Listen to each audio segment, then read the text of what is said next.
Tabletop review of the FEG P9M. It is obviously a Browning high power copy. That is one gun we do not have in inventory. Something you've never talked about either. What, the Browning high power? The high power. I don't think we've ever... You did a tabletop of one once in store, I think. It was a quick one, wasn't it? I think I did that. I know I talked about the Browning high power with my video in 2008 called The Advent of the Reliable Semi-Automatic Pistol. So you're gross. The Browning high power was one of those guns. Yeah. It was a touchstone in handgun development, I thought, way ahead of its time. Oh, yeah. Designed by our friend John Moses Browning. The 1935 high power is an incredible gun to this day. And the prices just keep going up and up and up. Dude, 80s premium condition, even a 90s premium condition, Browning high power is going up. I know because I've been bidding on some of them and I keep losing. Because I'm trying to get a good deal. Yeah. I don't want to go up and spend a lot of money on it. But it would be great to have as a cast member. It would be great to have one on tabletop right now. Yeah. Wouldn't it be cool to have a real Browning high power against the FEG P9M? With like the Mark 1. Oh, God. Or a Mark 1 star. Or a Mark 1 star / star. How about a World War II Nazi stamped Waffen, high power? That would be sick. But we don't have that. What we do have is a Gundam on the tabletop, along with some other cool stuff. Which Gundam is that? TacticalDoodle. This is a Muvlov F-18. Tell them about it. In an alternate world where humanity finds terrifying, kind of genital-looking Freudian monsters on the moon, instead of making airframes, we had to make walking robots that have jetpacks. That is sick. It's the weirdest damn show. It's terrifying, a lot of but that, very cool. What do you Gundams. call it? Japanimation? Yeah. A lot of that is so strange plot-wise. It is so bizarre. It's hard to follow. Some is excellent, and I've really learned to love some of it, like Ghost in the Shell. I love that. And the movie that came out, I actually like that one too. I love this because they take, they have F-14s, MiG-21s. It's cool to see what a plane from our world would look like as a robot. Yeah. I still have no idea what the hell's going on with this. As far as I understand, it was originally... it's confusing. It was like a dating simulator. It'll blow your mind. So it's like, It'll blow your mind. Who's the cute girl in class? Robots now. Now, if you've never watched one of our reviews, we talk about a lot of stuff. We will get to all the details as we know them, as we perceive them on the P9M. But it's not just like a 10-minute video. It's fun, and we're going to go a lot of different places. If you want that information, click and Google and just go to the wiki page. There's lots of wikis on the P9M. They're about a paragraph long. It'll tell you everything you need to know. Done. MG34, dude. Look at that. That's from 21st Century Toys, I believe, wasn't it? I think so.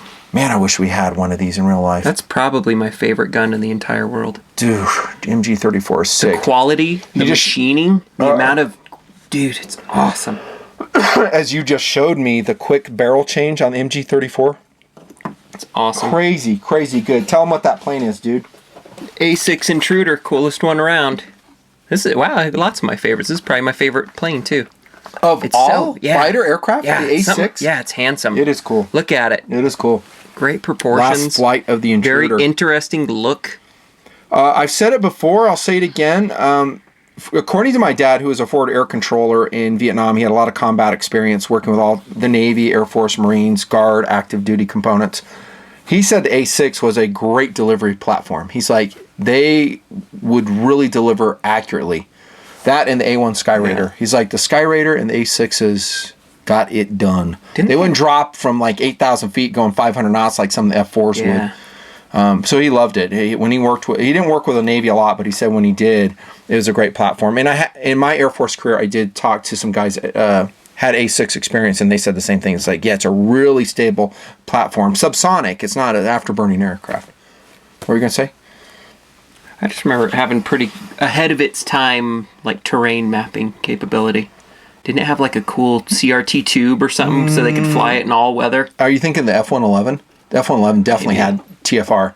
This is a SOG Pentagon XR and CTS XHP. Really cool knife. A new version. SOG has been upping their game, dude. 4.6 ounces, spear point blade, somewhat deep carry. It's a kind of a redo of the Pentagon. Watch for the tabletop review. And then we have patches, hats at nutandfancybigcartel.com. Here we go, finally, with the review. FEG P9M. TD, let me ask you a question. Were you excited about this gun when you first saw it? Very. It's nice and Why? rusty, isn't it? Affordable, shootable variation, and almost one-to-one copy with the attendant wear and finish Yes. of the original. I would be just as pumped if these guys had made a 1911 that had survived like 40 years out in the wild and came and it looked just like a GI one for $350. Like some of you folks out there, TD is an old soul. He likes old stuff. He gravitates towards it. When we go to a gun store, he doesn't go up to the black rifles. He goes and looks to see what the World War II, the World War I pieces are, used guns. That's what he likes. And so he went testing this gun with me with high hopes. High hopes. We'll circle back to that, okay, as we launch into a philosophy of use discussion. Is that how it always goes? We haven't had jumping ahead a little bit, we haven't had a summer fails event, but we've had a summer of disappointments. Yeah. On some levels, right? Yeah. Right? Well, we'll get back to that. Philosophy of use, of course, would be a Browning high power alternative. You can't afford a Browning high power, but you would like one in your collection. A P9M is a great choice. There were a lot of them made, different variations, and they're a service grade though. So FEG was not like a licensed producer of the high power. This is made in Hungary, of course. But it's a really good copy of a high power. Yeah. And it is a great service grade as far as service grades go. And all the ones I've seen are like this. So this one has high wear. Thanks to Gunny's, the Great American Gun Store. Round of applause, please. For loaning us this FEG P9M. And he had a bunch come in. And so Wyatt told me, he's like, hey, dude, do you want to review that? I was like, yeah, absolutely. That looks fun. It looks cool. I'm interested in doing it. And so here we are, reviewing it. Like we said, we really wish we had a Browning high power. Yeah. But I'm thinking a really clean example nowadays is going to go for about, brace yourselves, $1,000. Yep. And that's a recent trend because I've been watching high powers for a number of years. 5 years ago, $600. $600, you could get a decent high power. Not like premium, like, virgin, brand new, but it was a nice piece. Those days, I think, are gone. You can get a thrashed high power that has some rust issues like this one does, maybe high wear for around that price point. But to get something that's minty, good luck. It reminds me a lot of how the Mausers went. Remember when Mausers were everywhere? It was like, pay $300 for a Mauser? And we had that discussion on Tabletop when we reviewed the K98, right? Yeah. Mitchell's Mausers, K98. Now you're looking at like 12, 1300. And everything that Mitchell said came true. He's like, hey, get it now. They're going to be gone. Everyone's like, yo, no way. They'll be around for... Nope. All those 98s are gone. Gone. Zastavas, gone. Here you go, dude. So it's your Browning high power alternative. That would be a first philosophy of use. So collectible, and it kind of has, in some ways, can I say this? The same enjoyment levels? Yeah. Especially one that has a lot of wear and tear like this. Yeah. It looks freaking cool. Am I right? Awesome. I love it. Is that wrong to say? I love the pitting. Yeah. As long as it's not affecting function. So you can buy one of these used at your gun store. We would prefer you try Gunny's first. Call them, see, hey, you got any of those P9Ms in? They probably won't, by the way. These do sell fast. They go very fast. Because, dude, the price he's selling these for is like cheap. I think he's selling, I don't want to say a price because I'll get it wrong, but it's really, really inexpensive. They'll be gone. But you could get this, and then when you show your friends, you go, oh, yeah, we've had that in our family for like 4 decades. Yeah. Grandpa got it out of a tank commander in Norway. Just what was he doing in Norway? Non-gun people would totally believe it. Why was he there in 1974? That's your primary application for this, is a collectible piece that you love, Browning high powers, or perhaps you have a Browning high power that is super nice and you want to keep it nice. Yeah. And you like the form and you'll shoot your FEG. It's a good, alternative, I guess. Combat handgun, yeah. I told you that my friend Jeff, he carried his Browning high power concealed carry in the 80s. Forever, but it's not lightweight. This is a 33-ounce gun. It's basically like a lightweight steel 1911. Yeah. A 1911 will be 38 to 40 ounces. This one's lighter. There you go. Philosophy of use, home defense, all that other stuff. You guys can figure that out. No, there's a lot more modern pieces we would recommend over that. it's kind of weird reviewing this because I'm reviewing a Browning high power and features. Yeah. Pretty much. We're going to go quick though. I don't want to spend a lot of time with it. If and when we ever get a Browning high power, maybe we spend some more time on it. Yeah. Maybe, just maybe. Going through the history a little bit more too. Yeah, look at the stamp on this. This is kind of cool. And Century Arms imported this one. And it says model P9M. Very cool. Steel frame, of course. I really love the patina on there. I do too. It looks great. Until we got it under the light, you didn't really... It's hard to see the hues and see how deep the rust goes. A lot of character to this gun and most FEG P9Ms. Again, we wish we could get their stories of what they went through. Were they used as service pistols by some law enforcement agency? This has a lot of wear on it. It had to come from somewhere. I've heard a lot of things. I've heard there was this is all secondhand, but I heard there's a batch that came through Israel that had confiscated them because Iraq wanted to buy high powers from FN, but couldn't.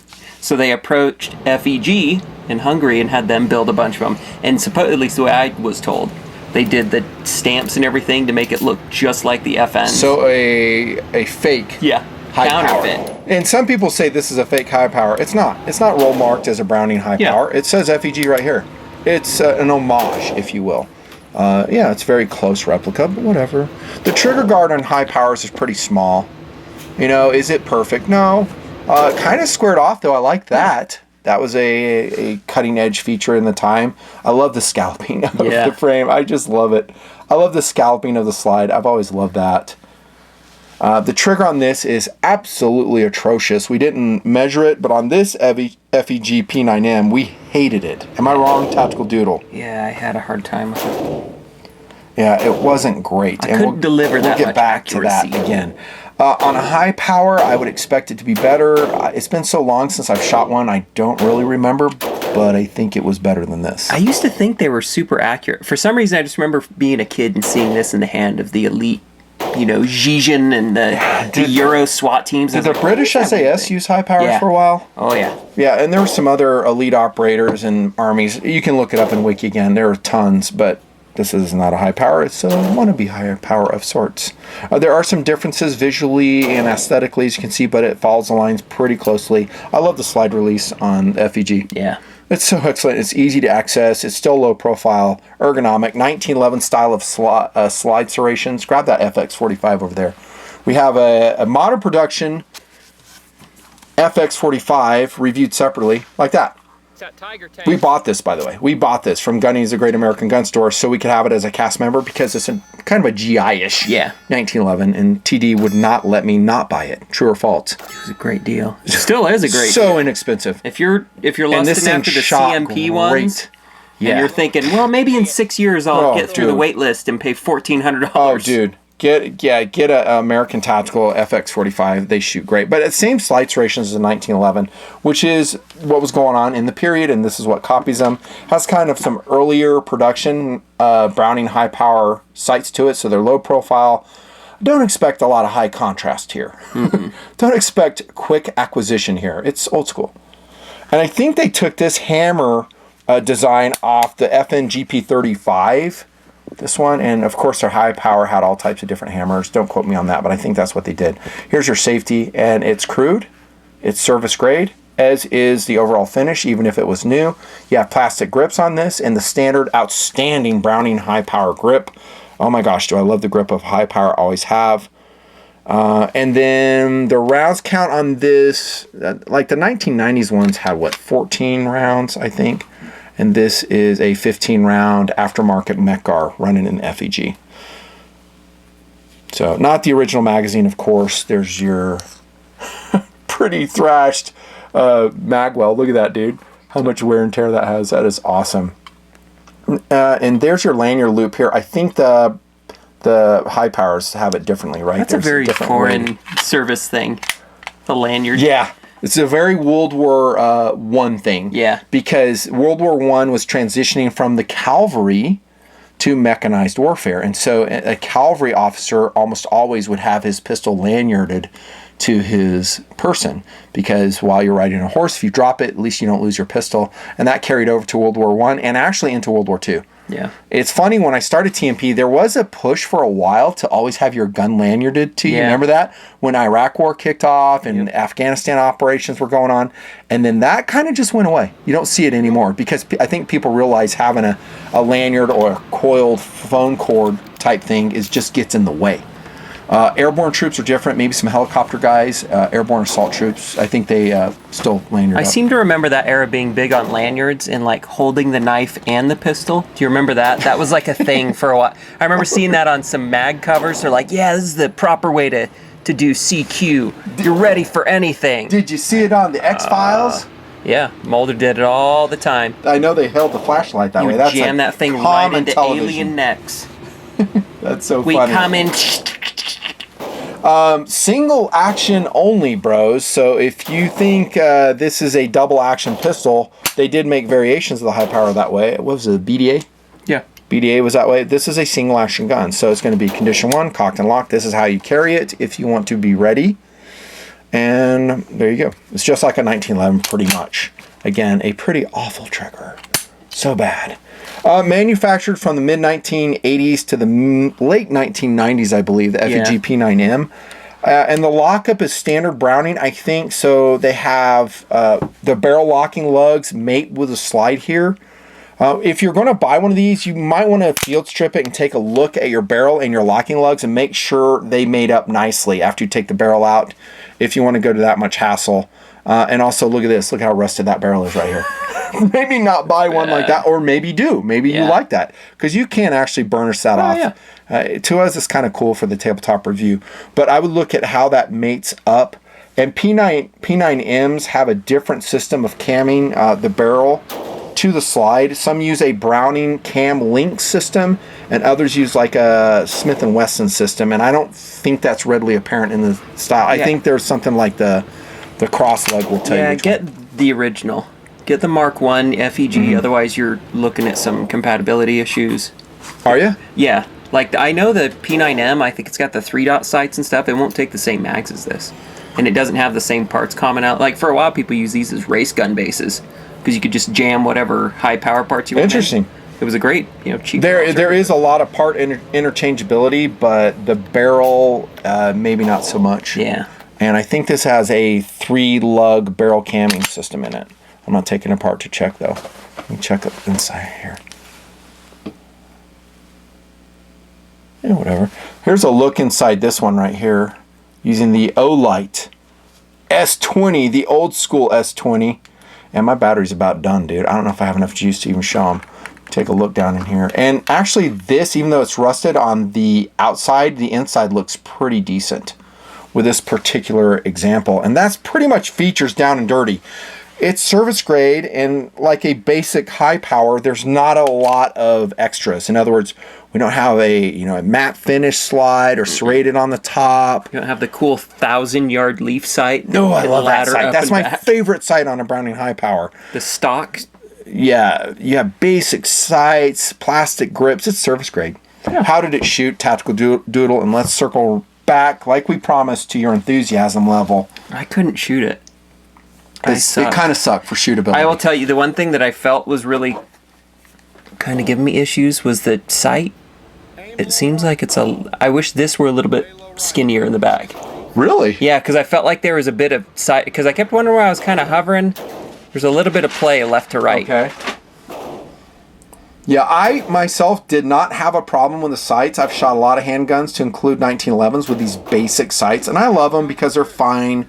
As far as their fineness in regulation, so they're not a big fat blade.